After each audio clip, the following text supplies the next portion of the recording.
Hi, it's Mark, AE2EA, from the Antique Wireless Museum.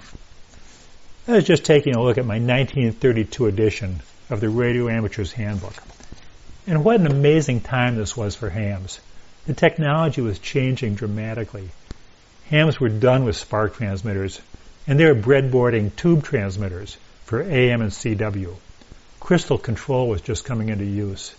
A lot of hams still like to build and use this style equipment on the air. Andy Flowers is one of them, and Andy made this presentation in 2021 for the AWA conference.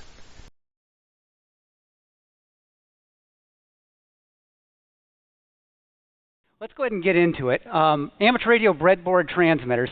I got a couple things I want to accomplish out of this. First is, this is really just a pictographic survey of amateur transmitter history in that 1920s to early 1930s range. I'm going to try to throw in some lore, some myths, and some of my own personal experience here. Not that I was alive then, but in terms of building this and kind of researching it and things that I've learned. The other thing I want you to, if you don't already know this, is that some of your colleagues here in this room don't just listen to their radios. They build them and even communicate with them, much in the same way that they did back then. So we can talk a little more about that toward the end of this. All right. First thing we got to get out of the way is, what is a breadboard transmitter? And if I were to ask this question 100 times, you guys would give me 100 different answers. This is really anachronistic, but I thought this was great. Breadboarding is an iterative procedure, an odd amalgam of experience, guiding an innocent, ignorant, explorative spirit. A key is to be willing to try things out, sometimes for not very good reasons. Invent problems and solutions. Guess carefully and wildly, throw rocks and see what comes loose. Invent and design experiments and follow them wherever they lead. Reticence to try things is probably the #1 cause of breadboards that don't work. And this is from a Linear Technology Tech Note in 1991. Sorry, I couldn't find an equivalent Burr Brown one. But you know, if technical writers would put more stuff in their white papers like this today, it would be a wonderful world. Working from that kind of ethos, when we think of a breadboard transmitter, most of us are thinking something that's kind of we got started with. Maybe a pile of parts on a table. In the end, the idea is that it's functional. It might be reproducible, but it's not permanent. All right, it's changeable, it's undoable, and it's evolvable. We'll see some of that when we look at some actual transmitters. Another aspect of it that I think really resonates with us is there's minimalist elegance. All right. These things can be beautifully efficient and even clever. You'd take a picture of it. You'd put it on your website. You might put it on your QSL card. You know, show the pictures. You keep it with the pictures of your family, right? You know, you got your transmitter and your kids. And these things are also fun to build, right? So that's reality. Historical reality is probably somewhere in this triangle, and you'll see different things, but they all kind of, you can say, yeah, it's one of these or it's one of those. 3 threads I want you to see here. First is, with enough time and money, you can make pretty much anything yourself out of raw materials, except the tube. Yeah, I know there's some of you who probably dabbled in that, but the reality is, no, you got to buy the tube. You certainly did in 1920. But the homebrewing of discrete components was very common in the early 20s, and less so as time goes on. Technology got better, the cost came down. The biggest thing was probably the broadcasting industry. You had parts that were now available, all right? You could get surplus parts after a few years, things like that. The other thread here is we have interference, okay? Lots of people are using radios for lots of different things, and they all got to play nicely in the sandbox together. As time went on, this actually became a constraint among people who just, you know, as a citizen who wanted to use a radio to talk to people, all right? And the whole amateur radio service had to kind of get together and play nicely with other things that were going on in the radio spectrum. And finally, there's a metrological challenge. The biggest thing was you needed to have some way to keep your frequency stable if you had a transmitter. It's got to stay in the other person's receiver, all right, if you're going to actually talk to somebody for any length. Accuracy was actually an issue. You had to get your signal in the allocated band. Otherwise, the government sent you a pink slip, and you might lose your license. It's true today, too. This was actually a lot harder than it sounds using 1920s technology. All right. This is part of a cartoon strip that was in the 1926 QST. And it's telling a history of amateur radio. All right. So in 1920, we're doing CW, that's transmitting with Morse code, continuous wave, with swiped tubes. Right? As you guys know from your tube history, it was really hard to get a transmitting tube in 1920. So spark is really what's going on. You have a synchronous gap. 1922, now we've got bigger tubes for CW, honestly secured. All right? So you didn't have to steal them anymore. You got 50-watt tubes. You can actually get some decent power. And in 1923, it's showing this is the age of shortwave international DX, the idea that we can actually talk to people across the Atlantic and across the Pacific, which is a really big deal, and it changed a lot of things in our story. First of all, CW tubes replace spark.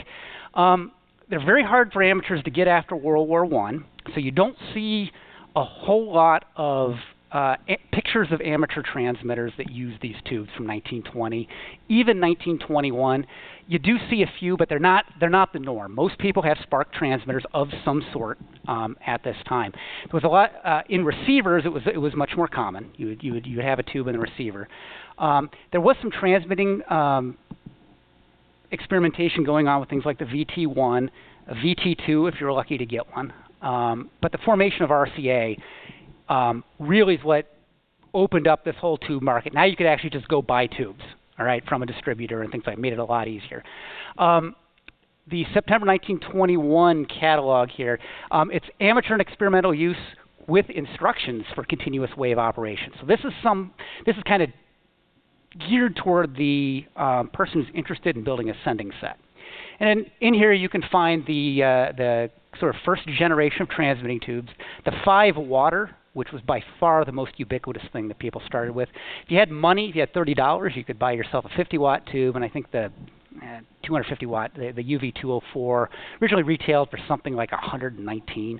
It's a lot of money in 1922. If you open this thing up, you find lots of circuits, all right, that all actually kind of look the same and use the same RCA parts that you can purchase with prices right there. So you got your little shopping list. Of course, RCA wants you to buy stuff. What's interesting to me about this is these kind of give you an idea of, well, here's the circuits people are building. One thing to keep in mind is the attraction of tubes was that you could use continuous wave. That is, it wasn't an interrupted signal like a spark signal, which is actually lots and lots of pulses. If you listen to it in a receiver, it's very raucous, a very broad-banded type signal. This would be a very narrow, very spectrally efficient for the day type signal. But the biggest attraction for people was that this was how you could make an AM phone transmitter. You could send voice over the radio. And this is something that you could do as, just a normal person. A mere mortal could start doing this stuff. You didn't have to, but most of these circuits that you'll see have this microphone component. It's completely optional. See, there's they don't show a key in this particular one, but you could easily put a key in the circuit here. Here's your 5-watt tube, 30 watts, okay, for a 50-watt tube. They show 2 tubes in parallel. This is a Hartley oscillator. Might look a little funny to you guys because it's directly connected to the antenna, but it's a Hartley oscillator. In fact, every oscillator in here is in this particular catalog. Here's another one, kind of a variation on it. It has a chopper. Not everybody's using a regenerative oscillating receiver. So one way to make this signal heard in a like normal AM receiver that's not oscillating was to just interrupt the wave at an audio frequency. So you spun a wheel real fast that made and break the key, and you had an audio tone and made a mess of the airways. What's really important here, I want you to see, is what's the power supply. All right, this is a motor generator. This is really expensive. All right, it's a lot more than your UV-202 here. So if you want DC, you could do a motor generator. If you can't afford your motor generator, you could actually run it right off the AC itself. There is no rectifier here. These are just RF chokes. So here's your high voltage supply. One side, if you follow it through, goes to this plate. The other side of the transformer goes to that plate.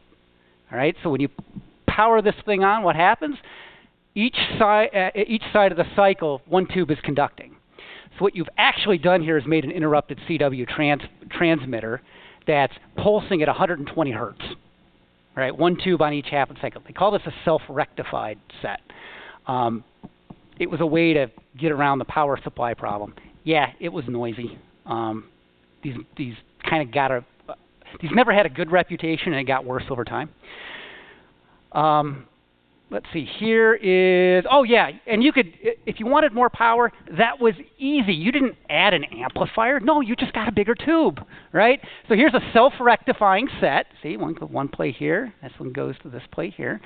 This uses a pair of UV-204s.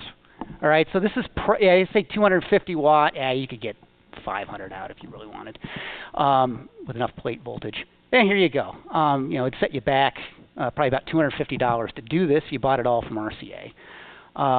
But they're all your parts. There's a parts list, and you could do this if you had the money to. Here's your filament transformer down here. You don't really need anything else. Power supply, well, that's it. It's an AC transformer. Well, this didn't sit real well with a lot of people. Buy a motor generator if you wanted to be a good neighbor, or have a self-rectified set. Not so good. You could use an Edison battery, but that had care and feeding with it too. They were kind of hard to take care of at high voltage. So enterprising people came up with this thing called the electrolytic rectifier. Some of you guys may have seen these. They were used for charging automobile batteries, often at low voltage. Well, if you take enough of these cells together, and you can rectify, 300, 400 volts. About 50 volts a cell was kind of the typical value that people used. So you could have a transformer, run it through these electrolytic cells, and you should filter it afterward. Not everybody did. So you got a couple chokes, capacitors, nice pi network there. And you could get fairly decent DC out of this. Real DC, not pulsing DC. This was very popular among hams. One thing I want to talk about in terms of the actual components used, this is an oscillation transformer. This is the RCA UL-1008. It sits about 12 inches high. So some of you guys have seen these. These were very common in early sets. But that's what it looked like. This was your coil. You kind of had it back probably behind the panel somewhere, and that's what you had. So what you tend to find is transmitters of the day tend to be tall like this. Right? And there was a very good reason for it. Obviously, you have a big coil back there, and you want to get connections to it. If you want to get close, you can go up, right, and attach from the top. Right? So that's one thing. This, by the way, you can see lots of pictures of this. This is Mike Schultz's website here, uv201.com. It's got great pictures of this. This guy's obviously very interested in AM transmitting. He's got audio going to the phonograph, so he's transmitting music. This is circa 1922. Here's actually the circuit was probably a little more popular. If you didn't build a Hartley oscillator, you built one of these back in the early 20s. This went by various names. 1DH, reverse feedback, or the British aircraft circuit. Its provenance came from some of the World War II circuits that they used for aircraft communication, finding subs, that kind of thing. It's really weird. So here's your DC, your plus and your minus. You follow the B plus here. You notice it goes up here, and oh, what's that? Oh, this is a positive ground circuit. Whoa! Anybody get kind of scared when they see that? So it's kind of okay. I mean, it all works out in the end, but it's positive ground. It does mean that your filament transformer has to handle whatever the insulation, whatever the B plus here. In fact, in QST in 1923, Cruz has a great article called "Why Filament Transformers Go West and How to Stop It." And he basically took this circuit and said, "No, you don't want to do a positive ground. You make it." If you look at this thing, this looks a lot like a receiver, right? Okay, here's your, this is your tickler coil on the plate. Forget that it's positive ground. Here's your grid coil here. They're coupled. Same idea going here. It's kind of an Armstrong type circuit. But what you're supposed to do is, this is a coil of wire that sits at the bottom at one end here of this coil. Looks like this. This is the same transmitter you saw. Here's the coil of wire down here, and here's the main plate coil. There's no other way to build this except vertically, right? All right. So all of these transmitters that you see tend to have a tube shelf up here, all right, and stuff on a panel and a big coil in the back somewhere. But that's very typical of the first three years of the 1920s. Kind of the key takeaways here are, these are all one-stage oscillator transmitters. If you want more power, get a bigger tube. In fact, by 1923, if you had the money, you could get yourself a water-cooled UV-206, and you could have yourself a kilowatt. And people did. The tube was probably 50% of the budget. Everything else you could make yourself, but the power supply was a problem. It was expensive versus messy. That's basically what it came down to. Most people chose messy. It was just, it's like taking care of your car, right? I mean, you do it yourself. Okay. So let's build a transmitter 1924 style, all right? Let's go ahead and build this. So what would you do? Well, in QST, they had a nice article here in September of 24, how to do this for $25, and they make the point that you can do it for less.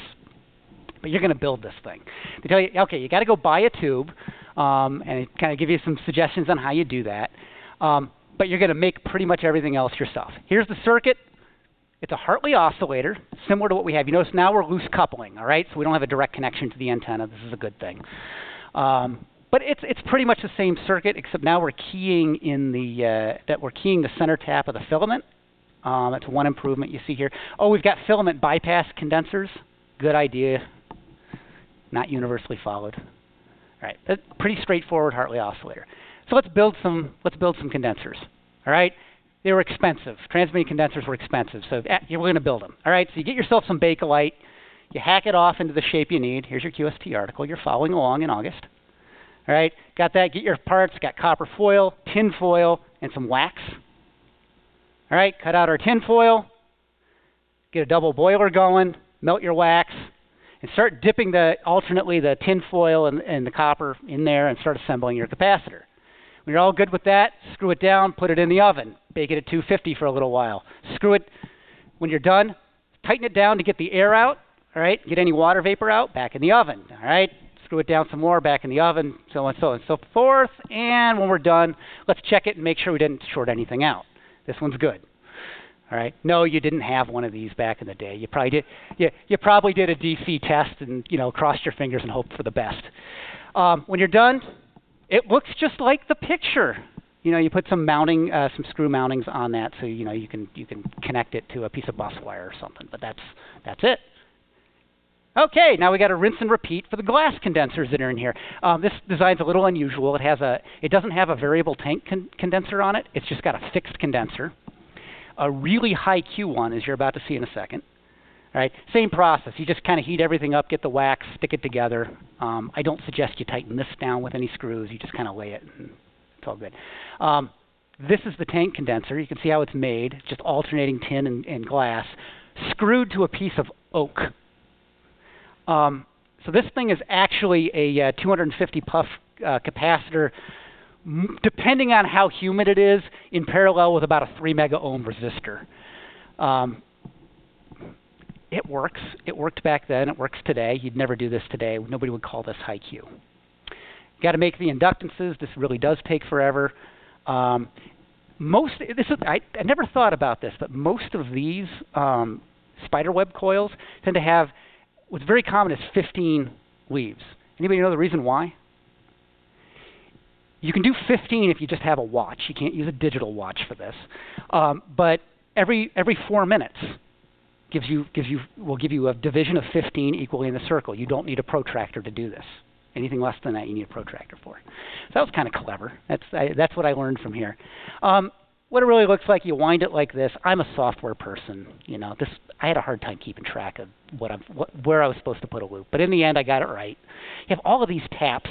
This is how you adjust frequency. You actually choose a tap on the inductor. So it's not exactly continuously variable. But again, it works. They didn't have ferrite back in the day, so you just used a whole lot of wire on a really big form, 2.5 to 3 inches in diameter, 4 to 5 inches high. You probably did this to wind it.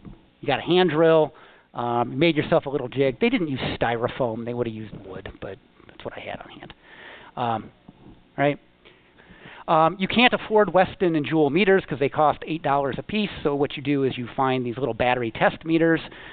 They look like that. And there's your plate milliamps, and this is your filament voltage. Your plate milliamps, it's just a relative indication, which is all you need to tune up a transmitter. You kind of dip the plate, and it's good. All set and done, you kind of assemble it on the board, and hopefully everything works when you're all set and done. So that's kind of what it looks like. All right. I mentioned that you could make everything yourself. If you look at this picture, we didn't make the grid leak. This is a Bradley ohm that's here. That came out in late 1923, I think. So they like these for the grid leak because you can kind of adjust it. Everybody likes to adjust their grid leaks, right? Whether it's a receiver or a transmitter, you want to get the right grid leak. I don't know how much of a difference it really makes for a transmitter, but as long as you're in the ballpark. But you could make the grid leak yourself. You just got yourself a wine bottle or a mason jar, put some water in it, and adjusted the wires right, and supposedly you could get the resistance you needed. I don't know how ohmic it really is, but apparently it worked. So if you didn't mind having a jar of water next to your high voltage, this was fine. And people did this. So really, the reality is you could make all these parts, except the tube, on your own, and people actually did this. All right, so we've reached 1924. So much happened in 1924. Broadcasting, amateur radio, just manufacturing. It's an amazing year. The big thing that came out of this, as far as we're concerned, is this idea of low loss. We'll talk about what that actually meant. Crystals start showing up. A lot of people are surprised by this, but quartz crystals as a means of frequency control are showing up. And I love this. 1926. This is a UV-199 that's now claiming to be a transmitting tube. You'll find out what that's about. All right, 1924, low-loss tuners. This article is in the February QST of that year. It created low-loss mania. It actually came out of the idea was that we need better receivers, and the regenerative receiver with one-stage audio isn't doing what it should be able to do. And Steve Cruz here came up with sort of some principles for receiver construction. They had an impact across the radio industry. In this article, you can find 3 different transmitters that are claiming to be very, very efficient. Here we have a breadboard receiver. I'm showing you a receiver for a reason. There is no panel here. You've just kind of spread out the components. You've got these Lorenz wound coils, which had some very nice properties as far as being self-supporting and not spreading their field all over everything. You'll notice there's Bakelite and air inside of everything. You don't have these big coil forms anymore. These help keep your hand capacitance away from things, knobs away from the capacitors and things like that. All right. It was so popular that people started putting the names of these receivers on their QSL cards, like in ink, where usually you would just write in what receiver you were using. No, they printed it on there because they were keeping these receivers. They were so good. The 1BGF is named after one of the amateurs that designed one of these low-loss tuners in this article. This is from September of 1924. I love this card because officially amateurs got the ability to operate on 80 meters in September of the year. So this is a very early 80-meter card. He's using a pair of 2 5-watters, probably 2 UV-202s. But he's saying, I got one of those low-loss receivers, and I'm very, very proud of it. Here's the firestorm that happened after this article. Everybody's advertising low loss, low loss, low loss. Plug-in coil forms. These, by the way, are stolen from a December QST article. There's a tuner that uses exactly these coils. RAL said, hey, I could sell those. So they made some. As efficient as Radion panels, best recommendation for Radion low-loss parts. Well, it turns out that Bakelite wasn't low-loss enough for some people. So they decided, well, we're going to make the panel out of glass. All right, so here we have, do you believe in miracles? We do, after finding that Mr. Twitchell not only drills through glass panels with a twist drill, but actually makes a business of it. And he's filled the Twin Cities with glass panels from everything from super heterodynes to portable sets. I don't know about you, portable set and glass sounds like a really bad idea, but he got a business out of it. That's still not good enough. This is from 1926. This is a transmitter that is built breadboard style actually on glass. So somebody took the time and said, I don't want any wood, I don't want I don't want anything in the field of anything on my side. I want glass, and that's it. That's my supporting mechanism. So you notice there's even an air gap here between the antenna circuit over here, and this is the oscillating circuit. He's got a big, that's probably a UV-203, 203A, something like that. Might be a Western Electric 211. That's how crazy these people went on this low-loss mania. It had a lot to do, though, with people thinking about how they lay out the parts and keeping things flat. All right. Another big change that happened late 1925 is you guys have all seen these. Most of you have, right? These are the Sangamo capacitors that then got copied by other people shortly thereafter. These made these breadboard transmitters, these low power transmitters, really easy to make. You didn't have to go through all that trouble that I went through in my kitchen now. You could just buy these, and they were like 80 cents in 1926. So a little bit of money saved you a lot of trouble. And from now on, you see these in just about every picture of a low-power transmitter. So by 1926, this is kind of what people are building, all right? There is a panel on here, but you notice the panel is just really there to mount the capacitors. You've got a tank capacitor here that's in parallel with the COIL, and this is just an antenna adjustment over here. Very minimal. There's loose coupling, so here's your tank coil, this is your antenna pickup coil right here, and then you tie your antenna here and radiate. It's hard to see, but you can see those Sangamo capacitors here and here. There's no filament bypass, so one of these is a plate blocking, and the other one is the grid leak. Made things really easy for people. You'll notice the low loss construction. There's as little as possible in the field of this coil. All right, here's another picture of it. You notice the choke has gotten a lot smaller because people kind of figured out that you actually don't need to make it so big, especially if you're going to higher frequencies. This is made for 80 meters. Okay, let's look at the circuit real briefly here. It's a Hartley oscillator. That's all there is to it. B+. The key goes where that X is. I love this. These are Christmas tree lamps that are used to make a center tap because hands are cheap, right? There's a lot of adjustments here, you notice. I mean, this guy even went so far as you can actually adjust where you attach your tank capacitor. So you can change your L to C ratios. This probably took a little while to tune up and get right, but, this is kind of where things were mid to late 20s. It's kind of typical, all right? Notice he did away with the RF ammeter, or a hot wire ammeter. Just use the Christmas tree bulb, or a light bulb rather, to give you relative power. Just make it glow bright. If you can burn it out, even better. And that's how you do it. This is getting pretty minimal at this point. All right. The other thing that happened in 1926, and a lot of people don't know about this, but this is the Joule Low Power Contest. Who's heard of this? Okay. Joule made watches, and they made meters as well. They probably made other stuff, but they were good at movements, right? So they were making voltmeters, ammeters, that kind of stuff. They probably competed right next to Weston. So they had I forget the patterns that they had, but they had Weston had one and Joule had one. You could buy either one, and I'm sure people had their favorites. But so they, as a marketing exercise, they made a low power contest in 1926. Basically, this was you measure the amount of power. They didn't say you had to use a Joule meter. You measure the amount of power going into your transmitter, and we're going to give an award for the most miles per watt. Who communicates the furthest miles per watt during 1926? So that's the competition. And the contact has to be over 300 miles, so you can't talk across the room. That's cheating. No, you've got to talk to somebody far away. All right. Well, the winner of this contest, this is the actual transmitter. This is LG Wyndham, I believe of the Wyndham antenna fame, if you've heard of that. See, he's running off of dry cells.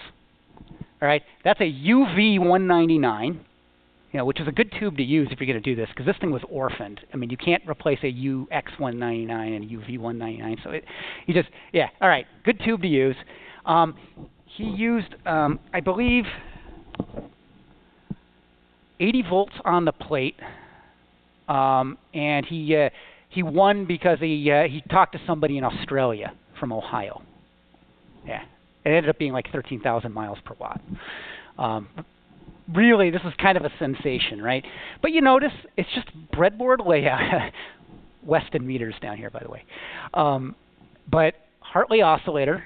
But you notice heavy connections here for the antenna current. He doesn't want to.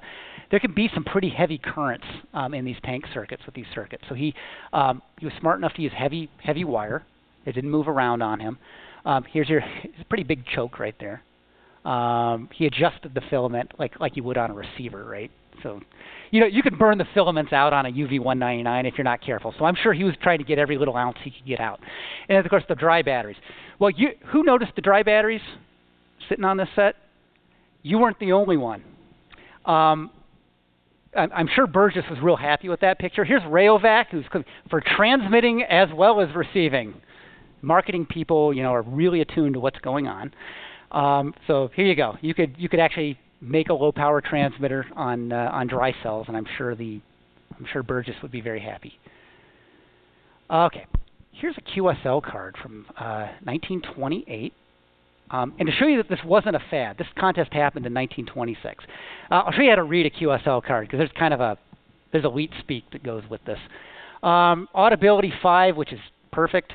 Good RAC. RAC means rectified AC. So he's rectifying his AC. He's probably not filtering it, so the signal buzzes. Very common. Conditions, I don't remember. He was on 40 meters, 7 megahertz. His transmitter is a loose coupled Hartley using a 201A. So he's got a receiving tube. Says he doesn't know how many watts are input, but he's using 110 volts a crack. No, chemically rectified AC. He's using slop jars. It's the electrolytic rectifier. All right, that's his plate supply. I love this. His receiver is a single 99 tube and headphones. So this guy literally has a station built with 2 tubes, one in the receiver, one in the transmitter, and they're both receiving tubes. He claims he's talked to 23 states and probably Ontario.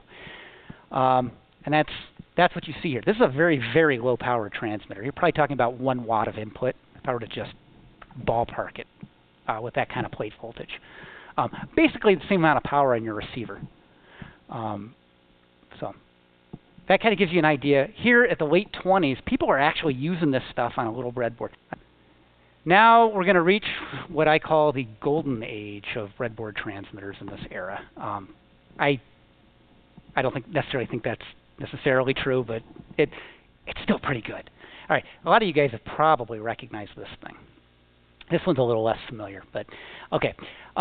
Let's jump into it. What's that? Okay.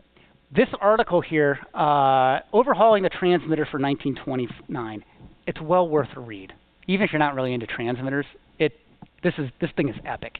You'll find it in the August 1928 QST. It's authored by Ross Hull, who shows up a lot in this time period. But here you have the low-power Hartley transmitter. This was featured in the article. This now has the name, the Hull Hartley, named after Russ Hall. So what you can see here is, here's your tank condenser. The tube's mounted right above it. You have your grid leaks, your bypass condensers, all that stuff mounted to the back of the variable. Your tank coil's mounted directly to that. So there's basically no leads in this whole thing, right? He's trying to get rid of all stray inductance, all stray capacitance. He's saying, look, how good can we make these things? All right. Well, there's actually a reason for this. They knew that given the way the radio spectrum was going, amateurs needed to clean up their transmitters, all right? The average transmitter in this day was probably using rectified but not filtered AC. They had no idea what the signal actually sounded like on the air, because it's actually kind of hard to hear your own signal inside the same room. That's really hard to do. Get a good idea of that. They would go out of adjustment. A lot of them weren't even in the band they were supposed to be. All kinds of problems. Like, we got to clean this up. So ARRL went on a big initiative to kind of evangelize good transmitter construction. How do you do these things still cheaply, but in a way that you're going to be a good neighbor, and you're going to kind of like, in other words, you guys are still going to be allowed to use a radio and enjoy this stuff and learn and not get shut down because you guys are making a mess of things. So that's the impetus here. Here's one, a modern one that was built by Steve McDonald, V7SL. Out in Vancouver. I guess you kind of how he did it. He made a couple changes here. He added a place to plug in the key so he could center tab key it. That's not in the original here, you see. By the way, Ross Hull probably was just keying the B+, so he probably had 400 volts on his key. We don't like that, really. I mean, you can do it with a keying relay if you're going to do that, but not right on the key like it shows in the picture. So you can see these are National DX condensers. These were made famous in the Browning Drake receivers. So if you guys have seen those, the kit came with 2 of these. Of course, hams would love these. You could buy them directly from National. These are wonderful.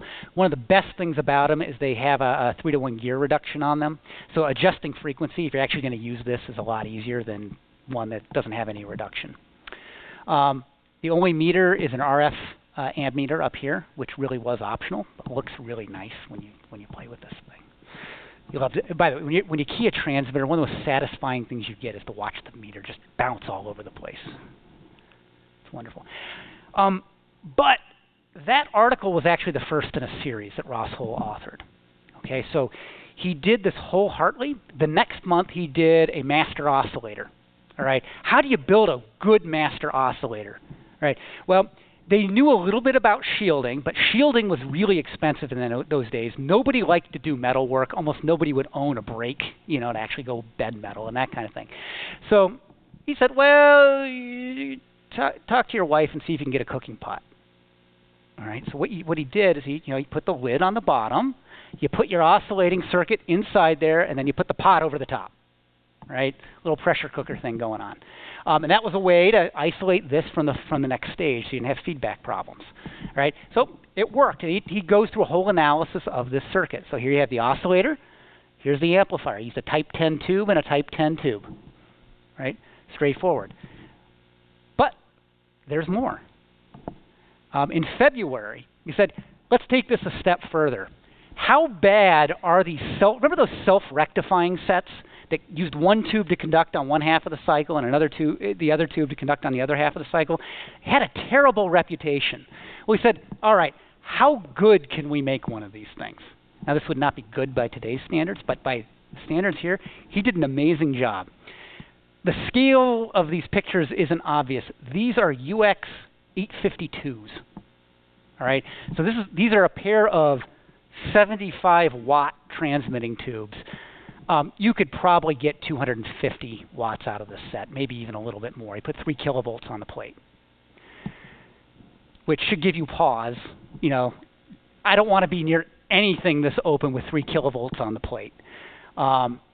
He does use blocking condensers and stuff, but these leads on the top, you got 3 kilovolts of AC sitting on there. But he'd made some changes. He went this highly symmetrical circuit. And it's hard to see right here, where it says T.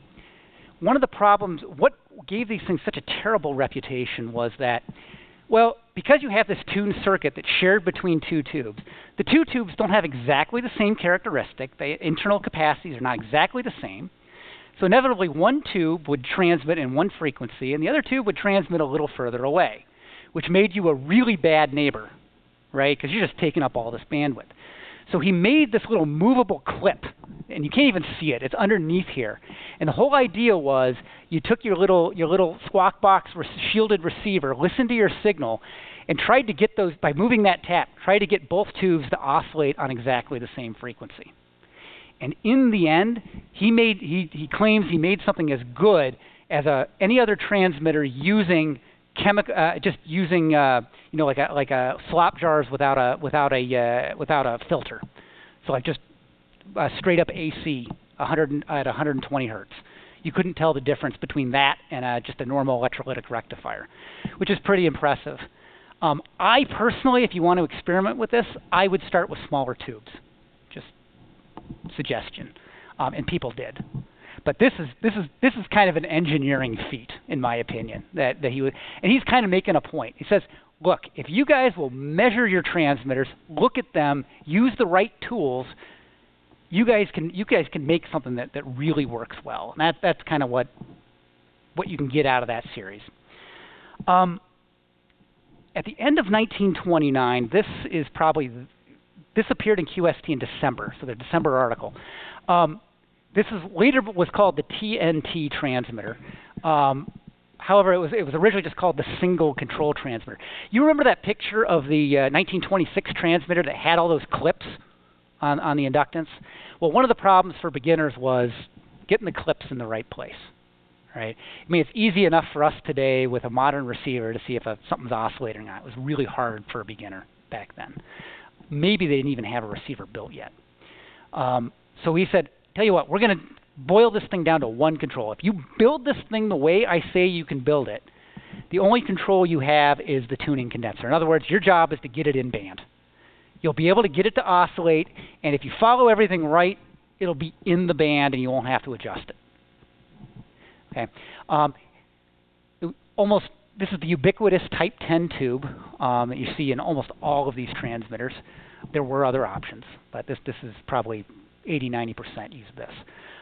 It used a single, there's no clips on the tank coil here, receiving condenser here, and just the grid circuit just had a coil. They could be scramble wound even, kind of a low Q kind of thing. This is the actual circuit. There's the tank circuit. The grid circuit's over here. This is like a tuned plate, tuned grid, except there's no tuning in the grid. It's just a self-resonant inductor.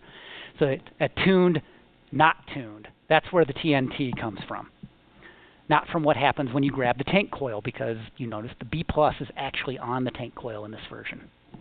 This was one of the really dangerous things about this particular beginner transmitter, is that there was B+ sitting on that beautiful copper coil right there. Right. So the ARL did fix this, I think, in the 1932 handbook. If they went to loose coupling, and you can have a blocking condenser put in the circuit.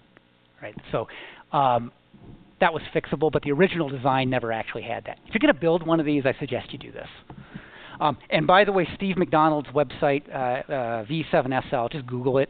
He built one of those, put the blocking condenser in, did a wonderful job. You can actually basically have visual instructions on how to do that. All right. So what did reality look like? I mean that's beautiful, right? I mean, look at just the craftsmanship. It's wonderful. This is what reality probably looked like. This actually showed up on eBay about 5 years ago. It's a TNT. Here's your tank coil. It's directly coupled to the antenna. Here's his antenna switch, so I would be very careful about moving this antenna switch. He also has a switch to turn on the B+ back here. Yeah. But there's your grid coil.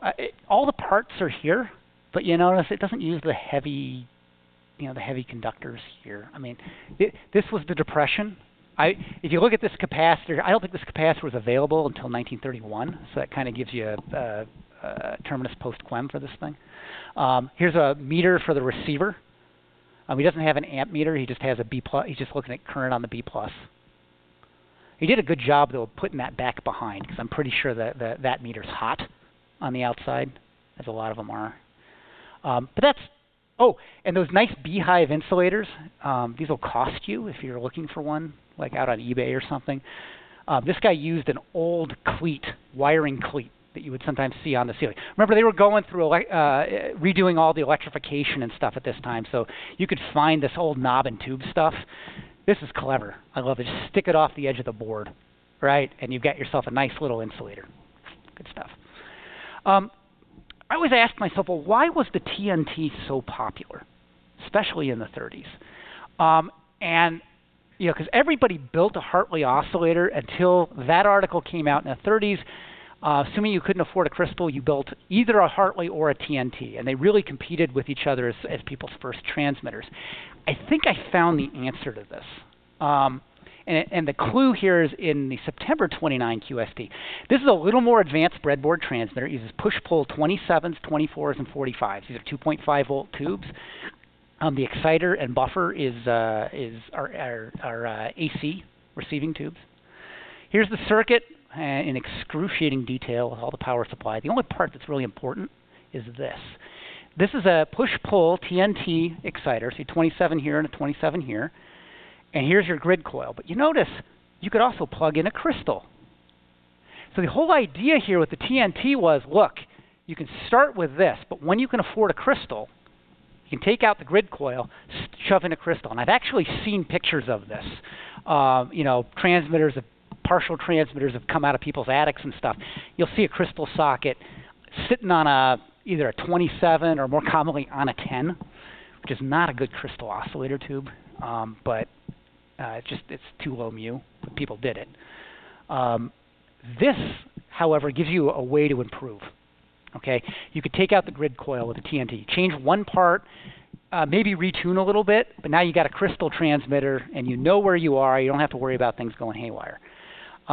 Here's a QSO card, kind of typical of the 30s. It's not a TNT, it's a Hartley, again, using a receiving tube, a 112A. So this was an audio output tube that you would find in a receiver. Obsolete by this point in 19. So you can tell that this guy's taken stuff from old receivers and using it to build a transmitter. 200 volts on the plate, 38 milliamps. You can work at about 7 watts input, which is making this guy sweat, but I'm sure it worked. His receiver, you notice, is AC tubes. He's got a 24 tuned to RF front end. Interference is crazy. Everybody's out of a job, so they want to get on the air. And so he's got a tuned RF front end to help with that. He's got a detector and no audio amplifier. It was more important to him to have an RF front end on this thing. The interference was so bad. So here you go. Now we're getting into the 30s. Now we hit a real transition point. I got the rise of the rocks. So in 1927, QST started saying, hey, you can build a crystal transmitter now and have like super stable frequency. This is the pinnacle. And from then on, crystal quality was sort of the measure of how good your transmitter was. However, you needed at least 2 tubes to get the power out of get the same power as a 1-tube self-excited LC type circuit that we've been looking at. That is until the 47 and 6L6 came out. All right, so 1932, 34, that range. All right, so you had to have multiple stages, and tubes are expensive. However, the Tri-Tet and Jones exciter multipliers, we'll look at that in a second, made easy band switching. So if you went to a crystal, you got some really nice circuits that you could work with. So you could operate on all these higher shortwave bands. By 1936, the ARL handbook doesn't even show any of these self-excited oscillators anymore. So basically in 5 years, these things fall off the edge in terms of what anybody wants to admit to, like, you know, building for your first time out. Crystals really take over. The exception, there is actually one project in there that's a crystal transmitter, but you can plug in a coil and a capacitor and make an electron-coupled oscillator, which is still probably a little more stable than the stuff we've been looking at. All right, little rewind here. The very first sort of amateur-directed quartz crystal article was in July 1924 QST, and it was immediately copied in other rags. General Radio, you could buy a General Radio crystal for $50 in 1924. 50. But it had 3/4 inch spacing using GR plugs, which is why all of the pre-war crystals that you'll see, including the one that's in here, have 3/4 inch spacing. This is where it started. But notice it's a TNT oscillator, right? Triode. Instead of a grid coil, you've got a crystal in the grid. That's it. Same circuit, right? I did a quick spot check on crystals. $50 in 1925, $30 a couple years later, 8 to 10 in 1929. But by 1932, you could get a raw crystal for under $5. If you wanted it mounted, you might pay $6. Bliley's making a business now. You can start seeing Bliley's making crystals, a couple other companies. All right, excellent. Lots of material. This is fascinating to me, the crystal technology in this time. I ground one for the AWA's AM transmitter. You can see me going to town here. It's a lot of work, which is why a lot of people actually took a hacksaw to a big piece of crystal from Brazil in 1925. It was way better than spending $50. Breadboard transmitter with a crystal, we should mention. By 1933, you might start with this. It's really, again, it's a tune plate. It's just a crystal in the grid. It's exactly what we saw in that 1929 breadboard. All right, it's push-pull, except now the 2 tubes are in one envelope if you use a 53 or a 6A6. Right? I should mention, this is out of the West Coast handbook. This is the Frank Jones handbook. I think 1936 is where I got this, but it shows up for many years.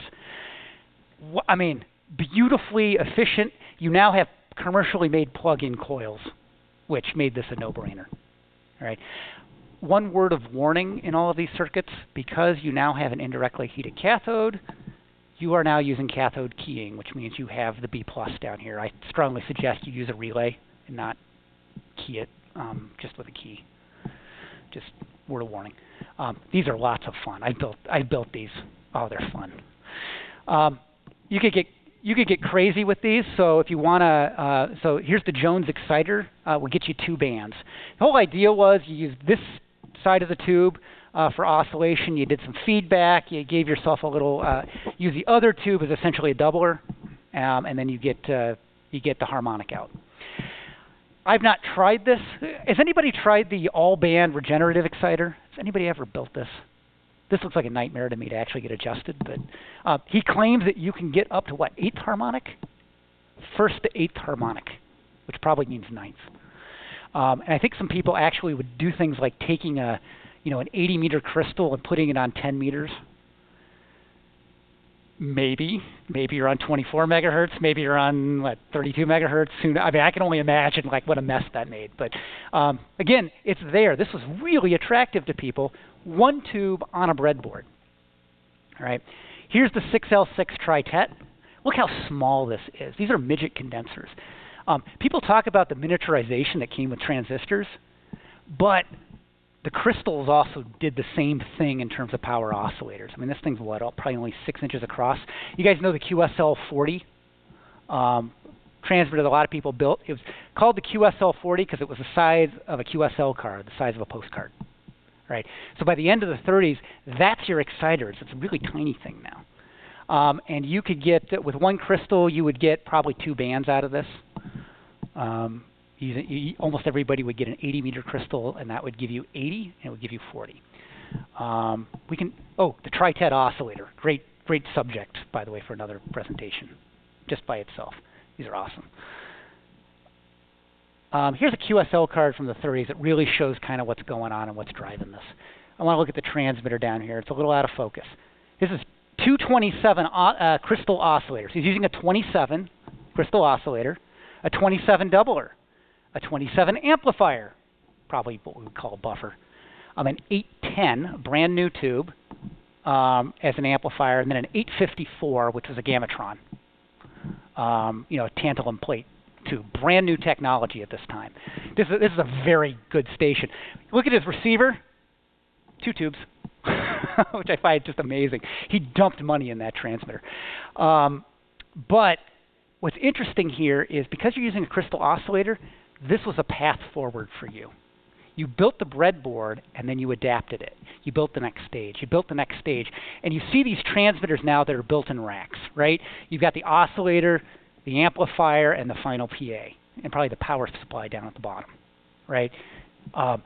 That's now these breadboards now are no longer, you build the transmitter and get on the air. They are now a stepping stone to a bright and wonderful future of owning the frequency, apparently. So that's not to say that breadboards were totally gone in this era. You could still do the power oscillator. I love this thing, all right? The 804, which is a wonderful tube. This is a tritet. This is a crystal oscillator, 1 tube with a 1200 volts on the plate, and you can get about 50 watts out of this. Now, you guys think about it like, those of you who have built transmitters, what would you be concerned about, other than killing yourself on the high voltage? Let's say you're good about that. What's your next concern? Okay, an RF burn. All right, we're not going to touch it. What's the concern? Aren't you worried about the crystal? Right, the feedback to this, with that much power going on in an oscillator, this is how you crack a crystal, right? Right. Well, here's the ARRL's version. I don't recommend you build this. I built one, and I'll tell you why you really don't want to do this. If you're going to build one, build this one. Same tube. It's an RK20, which was Raytheon before RCA copied it and made the 804. So your high voltage is probably a kilovolt, maybe 100, maybe 1200 volts. I was worried about cracking that crystal with that much energy running around in there, especially because you're feeding back through here. Amazingly, this thing works fine at a kilovolt. It's way easier, properly adjusted. This thing's way easier than a 6L6 tri-tet. And it has to do with the way these tubes were designed. These were RF shielded on the inside. You can look at the tube up here. When you look, the construction inside is designed so that basically you keep the RF energy out of here. They didn't make them. They didn't make tubes like this afterward. This is kind of a very short era where you could get away with making a power oscillator of this magnitude with a crystal. A lot of people built these. One reason they loved it is you had a screen grid here. You could make a low power audio amplifier and modulate the screen and get AM. So this was a one tube. You could get AM out of this thing at 50. Well, probably more like 15 watts carrier if you want full modulation.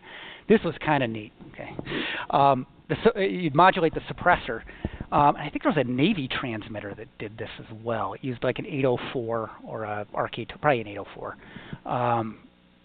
and generated low power AM when you wanted to. Because if you're a Navy person, you knew code anyway, but you could do AM. And this, I think there were a couple designs built on this as a cheap way to get a lot of power. Right. I brought this transmitter in. This is dangerous. I mean, I almost can't believe this was published. One of the problem with this layout, as opposed to this, is your high voltage is just right here in the tank circuit. That's it. With this one, the high voltage comes in at the bottom. You got to have a lead that goes up here. You got to mount a capacitor to the panel with high voltage on it. The B plus is here. See that little screw right there? I've checked the other pictures. There's no insulator behind this. That screw is hot at B plus, which is why I brought it in. The example you have in front of you has a plexiglass in front of it, right? And shaft extensions, because if you actually want to run this thing, you got no business getting your hands anywhere near that. That's for my own protection. The meter also, do you really trust the insulation on a 200 milliamp miniature Weston meter at a kilovolt? I don't. So there's a lot of things really not safe about this. So if you're going to do this, build this. If for no other reason, you could actually make this now the 19-inch long, put it in a rack, and build the next stage up on top of it, which is obviously why you would do this as opposed to this, because you can't put this anywhere. So this is kind of a dead end. All right. That's the transmitters. I just want to finish up here, and I want to mention that the Antique Wireless Association sponsors some events for you to actually go and play. Right? So if you want to build one of these things, you have operating events that you can actually go and play in. And you'll get lots of help from people in the room. Of course, you can ask me.